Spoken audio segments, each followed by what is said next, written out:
partir de agora, você vai ouvir mais uma palestra realizada durante o Encontro para a Consciência Cristã.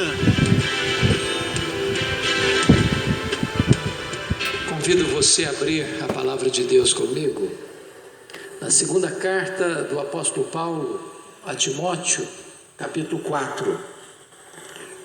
Segunda carta de Paulo a Timóteo, capítulo 4. Nós vamos ler dos versículos 6 ao versículo 18. Esta é a última carta de Paulo. Este é o último capítulo desta carta. Estes são os últimos versículos deste capítulo.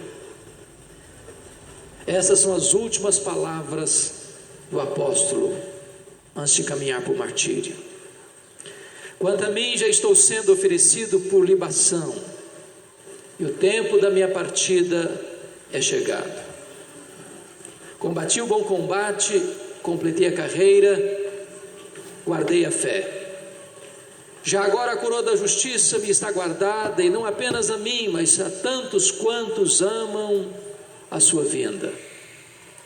Procura vir ter comigo depressa, porque Demas, tendo amado o presente século, me abandonou e se foi para Tessalônica. Crescente foi para a Galácia e Tito para a Dalmácia. Somente Lucas está comigo. Toma contigo Marcos e traze-o, pois me é útil para o ministério. Quanto a Tíquico, mandei-o até Éfeso. Quando vieres, traze a capa que deixei em Troade, na casa de Carpo, bem como os livros, especialmente os pergaminhos. Alexandre o latoeiro causou-me muitos males.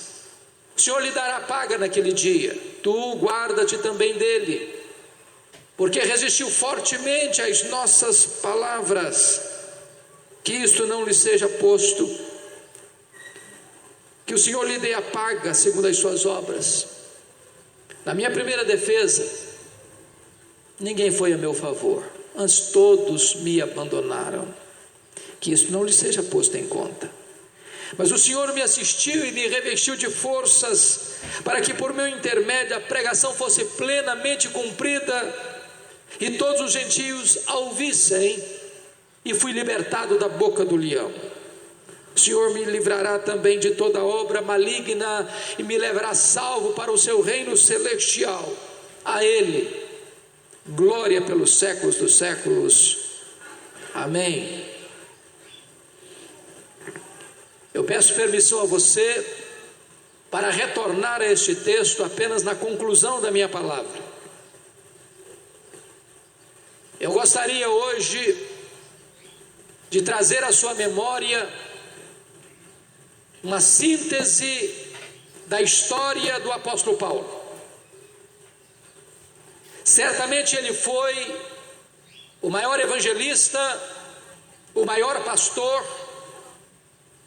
o maior missionário, o maior teólogo e o maior plantador de igrejas da história do cristianismo.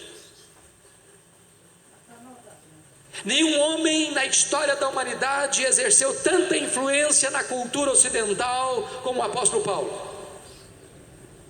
Nenhum escritor da humanidade teve as suas obras mais divulgadas, mais publicadas e mais espalhadas pelo mundo do que o apóstolo Paulo. O nome dos imperadores caíram no esquecimento e estão cobertos de pó. Mas este homem que morreu só e pobre, arrancado de uma masmorra romana e degolado pela guilhotina de Roma, tem seu nome anunciado e proclamado em todo o mundo. Por isso eu gostaria de convidar você para acompanhar-me nesta caminhada pela sua vida e pela sua história. Quem foi o apóstolo Paulo? A primeira coisa que nós sabemos, à luz de Filipenses capítulo 3, versos 3 a 5, que ele foi circuncidado ao 8º dia, ele era da linhagem de Israel, da tribo de Benjamim, hebreu de hebreus, quanto à lei fariseu, quanto ao zelo perseguidor da igreja. Em outras palavras, ele era um judeu puro sangue, procedente da mais importante tribo de Israel. Sabemos que ele nasceu em Tarso, na Cilícia. Consequentemente, ele era um cidadão romano. Sabemos ainda que seus pais, ainda muito jovem, o enviaram para Jerusalém, a capital religiosa do mundo, onde morava sua irmã, para que ele fosse um rabino. Matriculou-o, portanto, para estudar aos pés do grande rabino e mestre Gamaliel.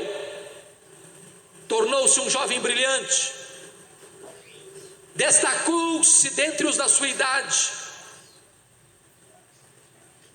e na verdade tornou-se um homem culto e enciclopedista. Por exemplo, quando ele escreve, quando ele está na cidade de Atenas, a capital intelectual do mundo, a cidade de Péricles, a cidade de Sócrates, de Platão e Aristóteles, diz a Bíblia que ele discute com os filósofos estoicos e com os filósofos epicureus, que ele cita os filósofos da sua época.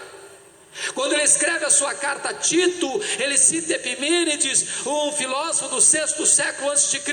Em outras palavras, este homem trafegava com grande desenvoltura pelos corredores do saber humano. Ele foi treinado para ser um rabino, para ser um mestre da lei de Israel, para ser um líder da religião de Israel. Mas ao mesmo tempo que ele crescia aos pés de Gamaliel, também um outro rabino crescia